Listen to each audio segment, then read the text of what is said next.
Hello friends, welcome back to our channel. നമ്മളിന്ന് കാണുന്നത് embrace in the dark night എന്ന് പറയുന്ന ഡ്രാമയുടെ നെക്സ്റ്റ് പാർട്ടാണ്. വീഡിയോയുടെ തുടക്കത്തിൽ തന്നെ നമ്മുടെ ലിന്നാണെങ്കിൽ അവൾ വെള്ളത്തള്ളയിട്ടിട്ട് പോയിട്ടുണ്ടായിരിക്കും. അവളാണെങ്കിലും ശ്വാസം കിട്ടാതെ കിടന്ന് വിളിക്കുമ്പോൾ നമ്മുടെ ഹീറോ ആണ് വന്ന് പ്രൊട്ടക്ട് ചെയ്യുന്നത്. അപ്പോൾ അവളാണെങ്കിലും ഒരുപാട് കരഞ്ഞ് ആ പേടിയുടെ പുറത്തവനെ ഹഗ് ചെയ്തിട്ട് കരയുന്നുണ്ട്. വീട്ടിൽ വന്നതിന് ശേഷം നമ്മുടെ ഹീറോ ആണെങ്കിൽ അവൾ ഭയങ്കരമായിട്ട് വഴക്ക് പറയും. നിനക്കെന്താ മരിക്കുന്നതിനെ പറ്റി പേടിയില്ലേ? നിനക്കെന്തെങ്കിലും പറ്റിയാലോ എന്നുള്ള ചിന്തയില്ലേ? ഞാൻ പിന്നെ നിനക്ക് എത്ര പ്രാവശ്യം പറഞ്ഞു ഇങ്ങനെയൊന്നും പോകരുതെന്നൊക്കെ പറഞ്ഞിട്ട്. അപ്പോൾ നമ്മുടെ ഹീറോ ആണെങ്കിലും സോറി എന്ന് പറയും. പിന്നെ പറയും താങ്ക് യു.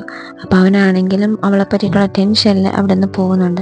ആ സമയം നമ്മുടെ ഹീറോയ്ക്ക് ഒരു കോൾ വരുന്നുണ്ട്. നമ്മുടെ ലിന്നായിരിക്കും വിളിച്ചിട്ടുണ്ടാവുക. ഒരാളുടെ നിന്ന് പൈസ കൊടുത്ത് തിരിച്ചു വാങ്ങണം എന്ന് പറഞ്ഞിട്ട് വിളിക്കുന്നതാണ്. നമ്മുടെ ഹീറോയും അവിടെ പോകുന്നുണ്ട്. അവരാണെങ്കിൽ ഗാങ്സ്റ്റേഴ്സ് ആയിരിക്കും. അവരാണെങ്കിൽ ആ ഒരു പൈസ ഇരിക്കുന്ന ലോക്കറിൻ്റെ കീനെ എടുത്തിട്ട് തീക്കകത്തോട്ട് ഇടുന്നുണ്ട്. എന്നിട്ട് പറയും, അയ്യോ ഇനി എങ്ങനെ നമ്മൾ അത് പൈസ എടുക്കും, കീ പോയല്ലോ എന്ന്. നമ്മുടെ ഹീറോ ആണെങ്കിലും അവൻ്റെ കോട്ടിനെ ഊരിയിട്ട് കൈനെ പൊതിഞ്ഞ് അത് വെച്ചിട്ട് ആ ഒരു തീക്കകത്ത് കൈയിട്ട് കീ എടുക്കുന്നുണ്ട്. അപ്പോൾ ആ ഗാങ്സ്റ്റേഴ്സ് ആണെങ്കിലും ഒപ്പോ ഇവനാൾ കൊള്ളാമല്ലോ എന്നുള്ള രീതിക്ക് പേടിച്ചവിടെ നിന്ന് പോകുന്നുണ്ട്. തിരിച്ച് വീട്ടിൽ വരുമ്പോൾ നമ്മുടെ ഹീറോയിനെ കാണാൻ ഭയങ്കര ക്ഷീണിച്ചിരിക്കുന്നുണ്ട്. നമ്മുടെ ഹീറോയിനാണെങ്കിൽ എന്ത് പറ്റിയെന്നൊക്കെ ചോദിക്കും. ഒന്നുമില്ല എന്നും പറഞ്ഞിട്ട് അവൻ നേരെ വാഷ്റൂമിലോട്ടായിരിക്കും പോവുക. എന്നിട്ട് അവിടെ പോയിട്ട് അവൻ്റെ കയ്യിൽ മരുന്ന് വയ്ക്കാൻ നോക്കിക്കൊണ്ടിരിക്കുകയായിരിക്കും. ആ സമയം നമ്മുടെ ഹീറോയിനോടേക്ക് വരുന്നുണ്ട്. അയ്യോ നിൻ്റെ കൈക്ക് എന്ത് പറ്റി എന്ന് പറഞ്ഞിട്ട് അവൾ ആ മരുന്ന് വയ്ക്കാൻ വേണ്ടി ഹെൽപ്പ് ചെയ്യുന്നുണ്ട്. എന്നിട്ട് നമ്മുടെ ഹീറോയിൻ പറയുന്നുണ്ട്, നീ ഈ ജോലിയൊക്കെ നിർത്ത്, നമുക്ക് രക്ഷപ്പെടാൻ ഇനി സമയമുണ്ട്, നീ വേറെ ജോലി നോക്ക്, നമുക്ക് ഇനി അവസരമുണ്ടെന്ന് പറയും. അപ്പോൾ നമ്മുടെ ഹീറോയിൻ പറയും, അതെ നീയും എല്ലാം വിട്, എന്നിട്ട് നന്നായിട്ട് ജീവിക്കുന്നത്. അപ്പോൾ നമ്മുടെ ഹീറോയിൻ പറയും, അതെങ്ങനെ പറ്റും, എനിക്ക് എൻ്റെ ചേച്ചിയെ കൊന്ന ആളെ കണ്ടുപിടിക്കണ്ടേ, അവൾക്ക് എന്താ പറ്റിയെന്ന് എനിക്ക് അറിയണ്ടേ, എന്നെ അതുകൊണ്ട് നീ അങ്ങനെ പറയരുതെന്ന് പറയും.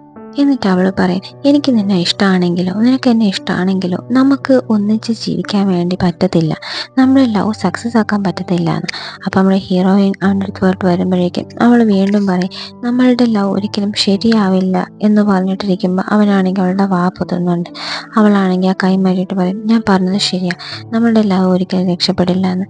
അതിനുശേഷം നമ്മുടെ ഹീറോ അവിടെ നിന്ന് പോകുന്നുണ്ട്. അപ്പം നമ്മുടെ ഹീറോയിന് ഫോണിലോട്ടൊരു മെസ്സേജ് വരും. ലിന്നായിരിക്കും മെസ്സേജ് അയച്ചിട്ടുണ്ടാവുക, നമുക്കൊന്ന് മീറ്റ് ചെയ്യണമല്ലോ എന്ന് പറഞ്ഞിട്ട്. അടുത്ത് നമ്മുടെ ഹീറോയിൻ ആണെങ്കിൽ ലിന്നിനെ കാണാൻ വേണ്ടി പോകുന്നുണ്ട്. ആ സമയം അവനാണെങ്കിൽ ഒന്നും സംഭവിക്കാത്ത പോലെ കാഷ്വലായിട്ടായിരിക്കും സംസാരിക്കാൻ, ഫുഡ് കഴിച്ചോ എന്നൊക്കെ ചോദിച്ചിട്ട്.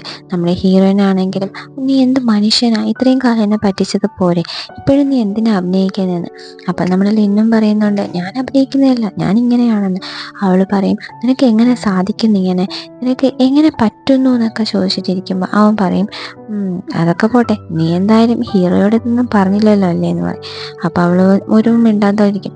അപ്പോൾ അവൻ പറയും, നീ പറഞ്ഞു കഴിഞ്ഞാൽ അവനത് താങ്ങാൻ പറ്റത്തില്ല, കാരണം അവനെന്നെ അത്രയ്ക്ക് ഇഷ്ടമാണ്. അപ്പം നമ്മുടെ ഹീറോയിനാണെങ്കിലും പറയും, ഓ നിനക്കറിയാം നീ അവനെ ചതിക്കുകയാണെന്ന്, നിനക്ക് എങ്ങനെ സാധിക്കുന്നു, നീ അവൻ്റെ ആ ഒരു സ്നേഹത്തെയും ഇന്നസെൻസിനെയാണ് ഈ ചതിച്ചുകൊണ്ടിരിക്കുന്നത് എന്ന് പറയുമ്പോൾ ലിൻ പറയും, ഓ വെയിറ്റ്, ഇത്രയും നാൾ ഞാൻ വിചാരിച്ചത് ഹീറോയ്ക്ക് മാത്രമാണ് നിന്നോട് ഇഷ്ടമെന്ന്, ഇപ്പം എനിക്കൊരു കാര്യം മനസ്സിലായി, നീ അവനെ ലവ് ചെയ്യുന്നുണ്ടല്ലേ എന്ന്. എന്തായാലും ഞാനാണ് വി എന്നുള്ള കാര്യം നീ ഹീറോയോട് പറയാൻ നിൽക്കേണ്ട, ഇൻ കേസ് അവനത് അറിഞ്ഞു കഴിഞ്ഞാൽ അവനെ ഞാൻ എന്തായാലും തീർത്ത് കളയുമെന്ന് പറഞ്ഞ് നമ്മുടെ ഹീറോയിനെ അവനെ വെച്ച് ബ്ലാക്ക്മെയിൽ ചെയ്തിട്ടുണ്ട്.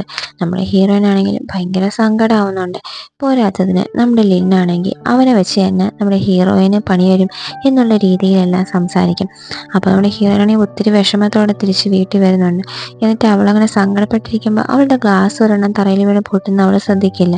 എന്നിട്ട് അവൾ ഇറങ്ങി നടക്കുമ്പോൾ അവളുടെ കാലിലത് കുത്തിക്കയറി ഒത്തിരി ചോരയൊക്കെ വരും. ആ സമയം നമ്മുടെ ഹീറോ ആണ് വന്ന് അവൾ എടുക്കുന്നതൊക്കെ. എന്നിട്ട് മരുന്നൊക്കെ വെച്ച് കൊടുക്കും. ഇത് നിനക്ക് എന്താ ഇത്ര ശ്രദ്ധയില്ലേ, നിനക്ക് കണ്ടില്ലേ എന്നൊക്കെ പറഞ്ഞ് ചോദിക്കും. അപ്പോൾ നമ്മുടെ ഹീറോയിനാണെങ്കിൽ, നിന്നെ ആരെങ്കിലും ബ്ലാക്ക്മെയിൽ ചെയ്യുന്നുണ്ടോ, നിന്നെ ആരെങ്കിലും ടെൻഷൻ ആക്കുന്നുണ്ടോ, നീ എൻ്റെ കൂടെ തന്നെ ഇരിക്കുക, നീ ഒറ്റയ്ക്ക് ഒരിടത്തും പോവല്ലേ, എൻ്റെ കൂടെ തന്നെ ഇരിക്കുമെന്ന് പറയും. നമ്മുടെ ഹീറോ ആണെങ്കിലും, ഞാൻ ഇരിക്കാം, ഞാൻ നിൻ്റെ കൂടെ തന്നെ ഉണ്ടാവും എന്നൊക്കെ പറഞ്ഞുകൊണ്ട് സമാധാനിപ്പിക്കുന്നുണ്ട്. എന്നിട്ട് നമ്മളുടെ ഹീറോയിനെ ഉറക്കുന്നുണ്ട്. അടുത്ത ദിവസം രാവിലെ ഹീറോയിനാണെങ്കിലും ഭയങ്കര സങ്കടത്തായിരിക്കും. നമ്മുടെ ഹീറോയ്ക്ക് അത് കണ്ട് സങ്കടമാവുന്നുണ്ട്. അതുകൊണ്ട് തന്നെ ഹീറോ ആണെങ്കിൽ അടുത്ത ദിവസം നമുക്കൊരു ട്രിപ്പ് പോകാമെന്ന് പറഞ്ഞിട്ട് അവൻ കുറച്ച് ലീവൊക്കെ എടുത്ത് റെഡിയായിട്ട് വരും. എന്നിട്ട് ഇവരിങ്ങനെ പുറത്തോട്ട് പോകാൻ വേണ്ടിയിട്ട് വെക്കേഷൻ അല്ലേ അടിച്ചു പൊളിക്കാന്ന് പറഞ്ഞ് പോകാൻ നിൽക്കുമ്പോൾ അവിടേക്കും നമ്മുടെ അസിസ്റ്റൻറ്റ് ലീനയും വരുന്നുണ്ട്. അവർ ആക്ച്വലി ഈ ഒരു ട്രിപ്പിന് കൂടെ വരുന്നതാണ്. അപ്പം നമ്മുടെ അസിസ്റ്റൻ്റ് ആണെങ്കിൽ ലീനയുടെ അടുത്ത് മിണ്ടുന്നുണ്ടായിരിക്കത്തില്ല. അപ്പം നമ്മുടെ ഹീറോയിൻ പറയുന്നത് കാരണം ഞാനാണ്, എന്നോട് സോറി എന്നൊക്കെ പറയും. അപ്പോൾ അസിസ്റ്റൻറ്റ് പറയും ഇല്ല കുഴപ്പമില്ല, ഇവിടെ എന്നോട് സോറി പറഞ്ഞാൽ തീരാവുന്ന പ്രശ്നമുള്ളൂ. ഓ സോറിയോ, ഒരു പയ്യൻ്റെ അടുത്ത് ഒരു സോറി പറയാനോ, എന്നെ കൊണ്ട് പറ്റില്ല എന്ന് ലീനയും പറയും. അപ്പോൾ നമ്മുടെ ഹീറോയിൻ ആണെങ്കിൽ ആലോചിച്ചിട്ട് ശരി നമുക്കൊരു വഴി ഉണ്ടാക്കാമെന്ന് പറഞ്ഞിട്ട് നമ്മളുടെ ഹീറോയിൻ എല്ലാവരെയും കൂടെ വിളിച്ചുകൊണ്ട് അടുത്തുള്ള ഒരു ടെന്നീസ് കോർട്ടിലോട്ട് പോകുന്നുണ്ട്. ഇത് നമ്മുടെ ഹീറോയുടെ അടുത്ത് പറയുന്നുണ്ട്. ടെന്നീസ് കോർട്ടിൽ എത്തിയതിന് ശേഷം അവർ ടീമാവുന്നുണ്ട്. ടീമെന്ന് വെച്ചാൽ നേരെ തിരിഞ്ഞായിരിക്കും ടീമാകുക. അസിസ്റ്റൻറ്റിൻ്റെ കൂടെ നമ്മുടെ ഹീറോയിനായിരിക്കും ടീം വരിക, അതുപോലെ ഹീറോയുടെ കൂടെ ലീനയും. അങ്ങനെ അവരാണെങ്കിൽ ടീമായതിനു ശേഷം നമ്മളുടെ ഹീറോയിൻ ആണെങ്കിൽ ഹീറോയുടെ ചെവിയിൽ ഇപ്പോൾ ഒരു കാര്യം പറയും, എങ്ങനെയെങ്കിലും നിങ്ങൾ തോൽക്കണം, ഈ ഒരു ഗെയിമിൽ ജയിക്കരുതെന്ന് പറയും. നമ്മുടെ ഹീറോ ആണെങ്കിലും കളിച്ചു തുടങ്ങുന്നുണ്ട്. കളിച്ചു തുടങ്ങി നമ്മുടെ ഹീറോയിൻ്റെ ടീമിന് ഒരു പോയിന്റ് പോലും കിട്ടുന്നുണ്ടായില്ല. നമ്മുടെ ഹീറോയിൻ്റെ ടീമായിരിക്കും നല്ല പോയിന്റ് എടുത്തുകൊണ്ടിരിക്കുക. ഒരു വട്ടം എത്തുമ്പോൾ നമ്മുടെ ലീന നമ്മുടെ ഹീറോയോട് ചോദിക്കും നിനക്ക് കളിക്കാനെങ്കിലും അറിയാമോ എന്നൊക്കെ ചോദിക്കും. അങ്ങനെ നമ്മുടെ ഹീറോയിൻ്റെ ടീമിന് ആ ഒരു മാർക്കെല്ലാം കിട്ടി ഒരു ഭയങ്കര സന്തോഷത്തിൽ അവൻ അവളുടെ ഹഗ് ചെയ്യുന്നുണ്ട് അസിസ്റ്റൻറ്റിന്. ഇത് കാണുമ്പോൾ നമ്മുടെ ഹീറോയ്ക്ക് ദേഷ്യം വരും. അതിനുശേഷമുള്ള കളിയിൽ നമ്മുടെ ഹീറോയിൻ്റെ ടീമിന് ഒരു പോയിന്റ് പോലും കിട്ടുന്നുണ്ടാവില്ല. പോരാത്തതിന് അസിസ്റ്റൻ്റ് അദ്ദേഹത്തെ ചറപറ ബോൾ വന്ന് വീഴും.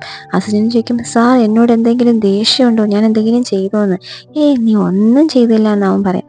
അതിനുശേഷം നമ്മുടെ ഹീറോയുടെ ടീമാണ് ജയിക്കുന്നത്. അപ്പോൾ നമ്മുടെ ഹീറോ ചോദിക്കും നിന്നോട് ഞാൻ എന്ത് ചെയ്യാൻ പറഞ്ഞു, നീ എന്ത് ചെയ്തു എന്ന്.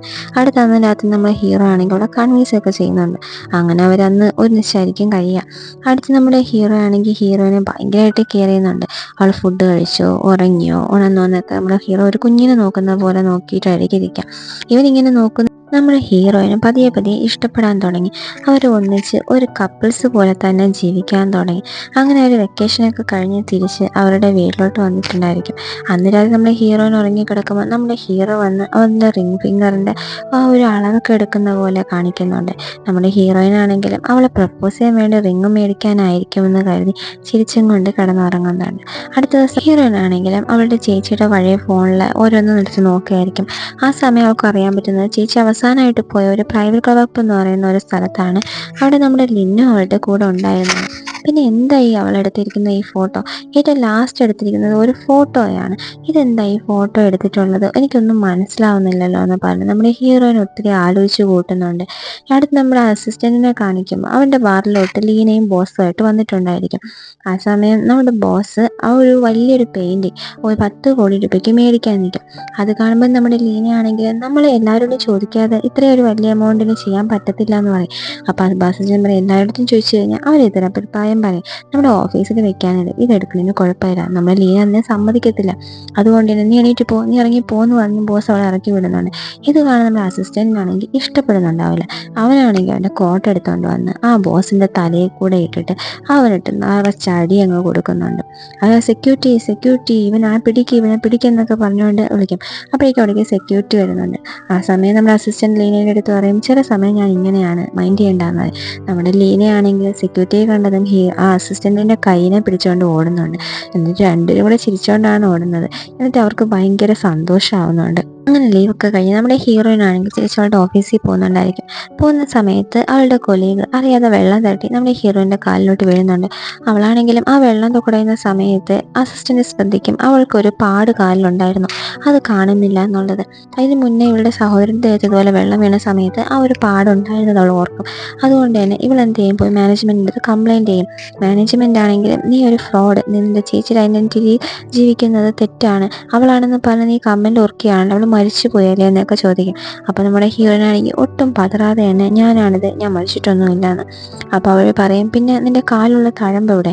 അപ്പോൾ അവൾ പറയും അത് ഞാൻ സർജറി ചെയ്ത് മാറ്റി. അതിനുള്ള എവിഡൻസ് ആയിട്ട് അവൾ ആ സർജറി റിപ്പോർട്ടൊക്കെ കാണിച്ചു കൊടുക്കുന്നുണ്ട്. അപ്പം നമ്മുടെ മാനേജ്മെൻറ്റ് ചോദിക്കും ഓ അങ്ങനെയാണോ, നിൻ്റെ കാലിലുള്ള തഴമ്പ് നീ സർജറി ചെയ്ത് മാറ്റി, അപ്പോൾ നിൻ്റെ ഫിംഗർ പ്രിൻറ്റോ, അതെങ്ങനെ നീ സർജറി ചെയ്ത് മാറ്റിയെന്ന് ചോദിക്കും. അപ്പോൾ നമ്മുടെ ഹീറോയിൻ ആണെങ്കിൽ എൻ്റെ ഫിംഗർ പ്രിൻറ്റ് നിങ്ങൾ എൻ്റെ വീട്ടിൽ വന്നോ, നിങ്ങൾ എൻ്റെ വീട്ടിൽ വന്ന് കളക്ട് ചെയ്യുക, അത് ഇല്ലീഗലല്ലേ, നിങ്ങൾക്ക് എങ്ങനെ അത് സാധിച്ചു എന്നൊക്കെ ചോദിക്കുമ്പോൾ ഓ കളക്ട് ചെയ്തത് ഞങ്ങളല്ല, അവിടെ നോക്കുമെന്ന് പറഞ്ഞിട്ട് നമ്മുടെ ഹീറോയെ ചൂണ്ടിക്കാണിക്കുന്നുണ്ട്. അപ്പോൾ അവിടേക്ക് നമ്മുടെ ഹീറോയും വരുന്നുണ്ട്. നമ്മുടെ ഹീറോയിനാണെങ്കിൽ സങ്കടം സഹിക്കാൻ പറ്റുന്നുണ്ടാവില്ല, അവളാണെങ്കിൽ സങ്കടപ്പെടുന്നുണ്ട്. അങ്ങനെ വീട്ടിൽ വന്നതിന് ശേഷം നമ്മുടെ ഹീറോയും കൂടെ ഫൈറ്റ് ചെയ്യുന്നുണ്ട്. നീ എൻ്റെ കൈയുടെ അളവെടുത്തപ്പോൾ ഞാൻ വിചാരിച്ചത് എനിക്ക് റിങ് വാങ്ങാൻ വേണ്ടിയിട്ടാണെന്ന്, പക്ഷെ നീ എന്നെ ഇങ്ങനെ ചതിക്കുകയായിരുന്നല്ലെന്ന്. അപ്പോൾ നമ്മുടെ ഹീറോ പറയും, ഇതാണ് ഞാൻ, ഇങ്ങനെ എനിക്ക് ജീവിക്കാൻ പറ്റുള്ളൂ, എനിക്ക് നിന്നെ ഒത്തിരി ഇഷ്ടമാണ്, അതുകൊണ്ടാണ് ഞാൻ പലതും ചെയ്യുന്നതെന്ന് നമ്മളെ ഹീറോ പറയുമ്പോൾ നമ്മുടെ ഹീറോയിൻ പറയും, നിന്നെ അവർ എന്തെങ്കിലും ബ്ലാക്ക് മെയിൽ ചെയ്യുന്നുണ്ടോ, നിന്നെ അവരെന്തെങ്കിലും പറയുന്നുണ്ടോ? അപ്പം നമ്മുടെ ഹീറോ പറയും, ഇല്ല, ഇതാണ് ഞാൻ, എനിക്ക് അവർക്ക് വേണ്ടിയേ നിൽക്കാൻ പറ്റുള്ളൂ എന്ന്. അപ്പോൾ നമ്മുടെ ഹീറോയിനാണെങ്കിൽ സൈലൻ്റ് ആയിട്ടൊന്നും പറയും, ശരി, ഓക്കെ, എല്ലാം ഓവർ, ഇനി നമ്മൾ ഒന്നിച്ചിരിക്കാൻ പറ്റത്തില്ല, ഇനി ഞാൻ ബ്രേക്കപ്പ് ആകുന്നതാണ്, ഞാൻ ഇവിടുന്ന് പോകുന്നു എന്ന് പറയുന്നിടത്ത് കറക്റ്റ് നമ്മുടെ ഈ ഒരു എപ്പിസോഡോടെ കംപ്ലീറ്റ് ആവുകയാണ്. അടുത്ത വീഡിയോയുമായി വീണ്ടും കാണുന്നത് വരെ ബായ്.